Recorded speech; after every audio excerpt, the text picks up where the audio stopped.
Ne vous retrouvez pas dans une situation où, passé 30 ans, vous ne parvenez pas à générer assez d'argent, ne serait-ce que pour subvenir à vos besoins quotidiens.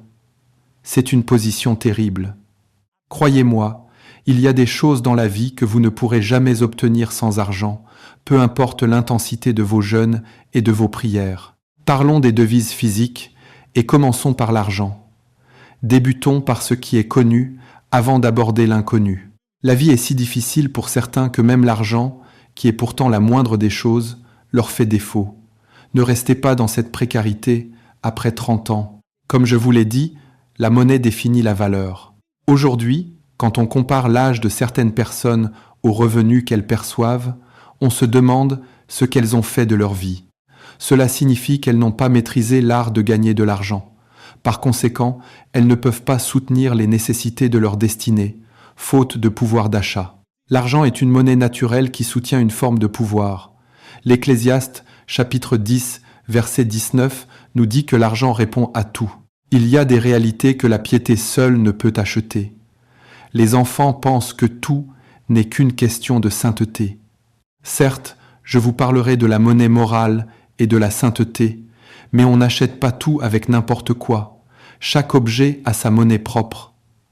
Sans argent, quelle que soit votre pureté ou votre ferveur dans la prière, certaines portes resteront closes. Même Jésus avait besoin d'argent pour accomplir certaines tâches. N'avez-vous pas lu que Judas le suivait avec une bourse ? Jésus n'était-il pas saint ? La sainteté est capitale, mais elle n'est pas une monnaie légale dans tous les domaines. Dans certains cas, il faut apporter des espèces pour échanger de la valeur ou obtenir un accès. L'Ecclésiaste, chapitre 7, verset 12, affirme que la sagesse est une protection, tout comme l'argent est une protection. La Bible nous raconte d'ailleurs une parabole. Une petite ville fut assiégée, et un homme pauvre mais sage la délivra par sa sagesse. Pourtant, personne ne se souvint de lui. J'en ai conclu que la sagesse du pauvre est méprisée. Si vous voulez faire avancer le royaume, soyez sages, soyez saints, mais ayez aussi de l'argent. Savez-vous qu'il existe des ministres dont les messages pourraient déclencher un réveil en un mois au Nigeria, mais qui manquent de moyens pour les diffuser ? À l'heure du numérique, ils n'ont ni caméra, ni amplificateur, ni budget pour être en ligne. Pourtant, leur présence transforme les vies. Il leur manque simplement cette monnaie supplémentaire. Avant de continuer la vidéo, n'oubliez pas de soutenir notre nouveau livre « Les généraux de Dieu » disponible dès maintenant. Si vous souhaitez vous le procurer, vous trouverez le lien dans la description de cette vidéo. Merci pour votre soutien et bonne suite de visionnage.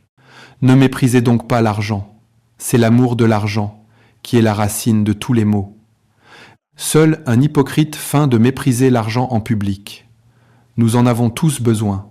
L'éducation que vous avez reçue, les vêtements que vous portez, tout cela a été acheté. L'argent est un pouvoir d'achat qui fait progresser le royaume. Souviens-toi de l'Éternel, ton Dieu, car c'est lui qui te donne la force de gagner des richesses. Deutéronome, chapitre 8, verset 18, précise que c'est afin de confirmer son alliance. Dans Luc, chapitre 8, versets 1 à 3, on voit des femmes soutenir financièrement le ministère de Jésus. Ils ne se déplaçaient pas de ville en ville par simple téléportation. L'argent finançait ces trajets. Voici les 4 moyens bibliques de générer de l'argent, particulièrement pour celui qui vit sous le gouvernement de Dieu. Premièrement, la générosité. Pour un croyant, c'est une voie recommandée. Proverbe, chapitre 11, versets 24 et 25, nous dit que celui qui distribue ses biens voit ses richesses s'accroître, tandis que celui qui épargne à l'excès s'appauvrit. L'âme libérale sera rassasiée. Dans le royaume, pour prospérer, il faut être généreux. Paul enseigne dans la 2e épître aux Corinthiens, chapitre 9, versets 6 à 8, en comparant l'abondance à l'agriculture, celui qui sème, peu moissonne, peu. La générosité attire une grâce spécifique qui permet d'avoir toujours de quoi satisfaire à tous ses besoins et de déborder pour les bonnes œuvres. Deuxièmement, le travail diligent. Proverbe, chapitre 10, verset 4 et chapitre 22, verset 29, souligne que la main nonchalante appauvrit, mais que la main des diligents enrichit. Pour être riche, soyez assidus, attentifs aux détails et constants. Donner ne suffit pas. Si vous donnez sans être diligent, vous finirez par en vouloir à Dieu et à votre pasteur. C'est un problème fréquent à l'Église.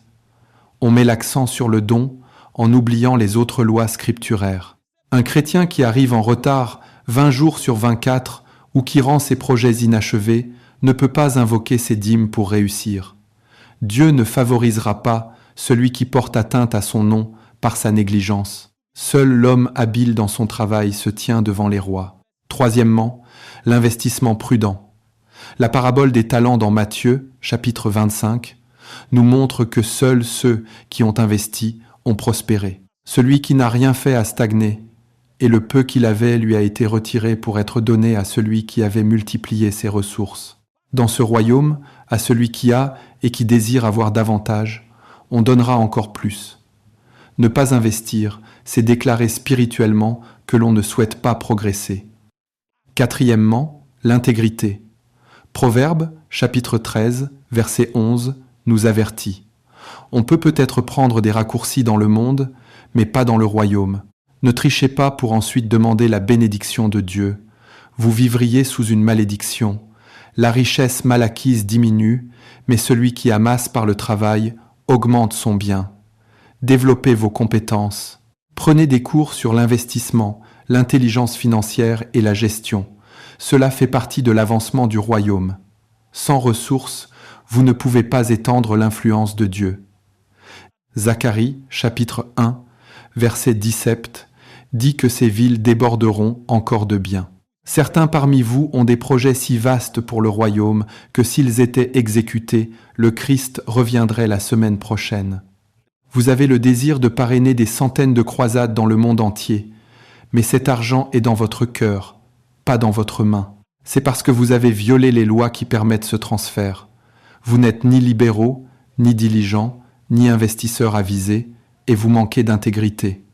Dieu ne fait pas de favoritisme, mais il a établi des systèmes spirituels pour que sa bénédiction devienne effective dans votre vie.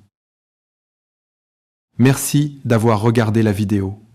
N'oubliez pas que vous pouvez soutenir la chaîne tout en découvrant encore plus de contenu intéressant. Si vous aimez ce que nous partageons ici, n'hésitez pas à acheter notre livre disponible dès maintenant.